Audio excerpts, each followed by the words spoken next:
Thịt mây tại sao chuông mèn chàng kia lên kiên tia chúa cháu năm mây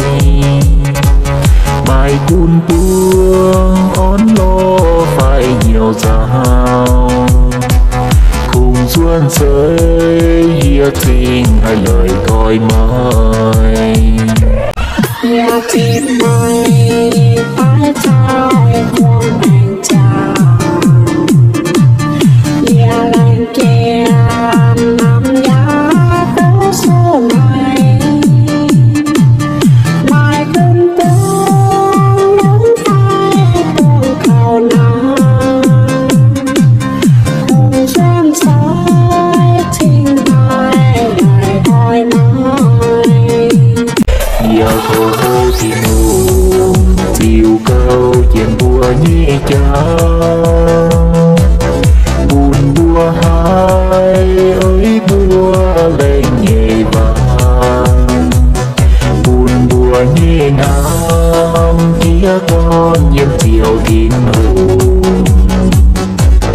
bùa lôm giỏi chuông kiên sẽ trả diêm chiều yêu lên tình phố mây sao hồng trào tô chuông nhiều chuông nắng cháu chuông hiền chuông chú sĩ bữa xưa tôi nhiều tình hơn yêu an ấy phố mây sao trái tỏi lên trên kinh hồn nhẹ phố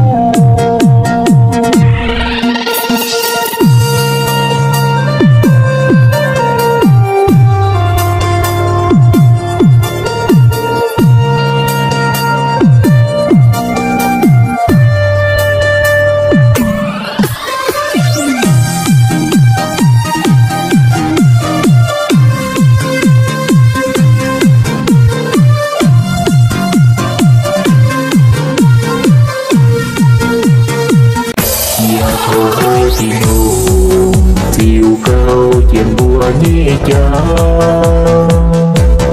buồn bùa hai ơi bùa lên nhẹ vàng buồn bùa nhẹ nam kia con nhiễm chiều tin hồn bùa lôm giỏi chuông kiên sẽ trả diêm chiều yêu lên tình phố mây sao hồng trào tô chuông nhiều chuông nắng cháu chuông hiền chuông chú sĩ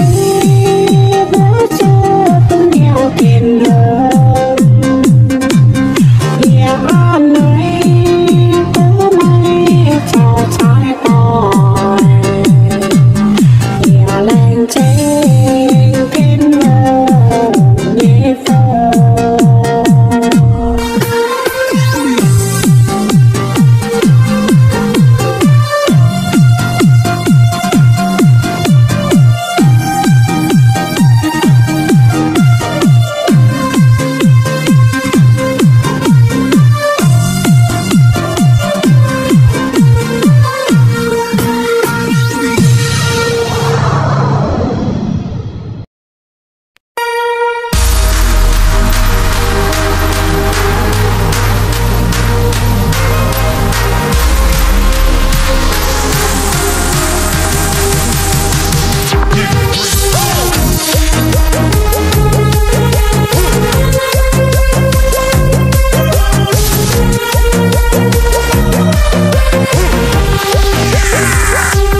ai có dìa lệ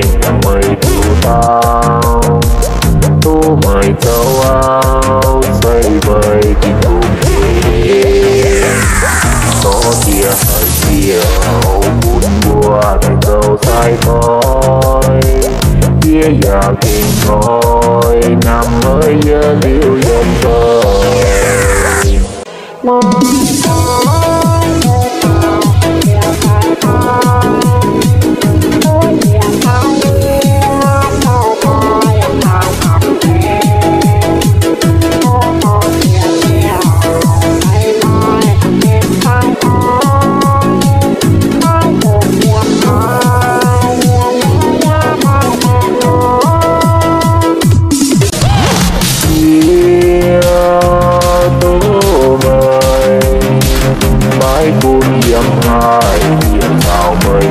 Nhớm dừa liều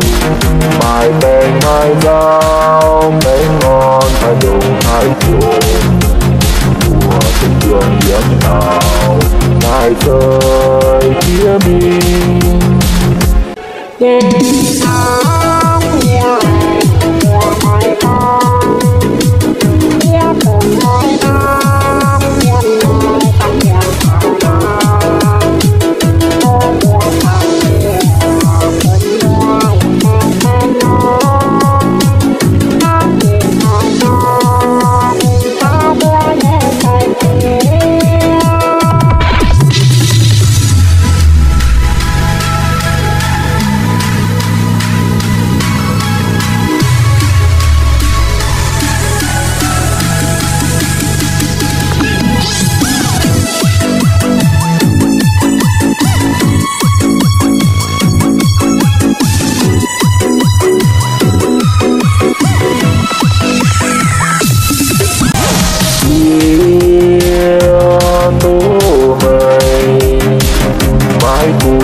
Nhớm dừa liều mai tên mai giao mấy ngon phải đụng hai chuồng của tình trường dẫn nào mai rơi phía biên.